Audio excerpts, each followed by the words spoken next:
Hey folks, welcome to the channel. If you wish to learn how to resolve shadow copy provider had an error, then let's look at the following solutions. So the first solution would be is to restart the volume shadow play service.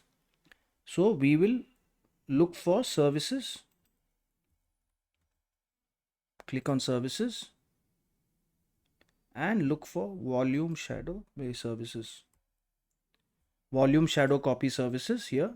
You right click on it, volume shadow copy, right click on it and click start. Otherwise you click restart and this should mostly resolve the problem. But if it doesn't, then we can run the command prompt, run as administrator. Always remember to run as administrator and type the command sfc space slash f space slash r, press enter, and this should resolve the issue. If this video helped you, then please subscribe to the channel.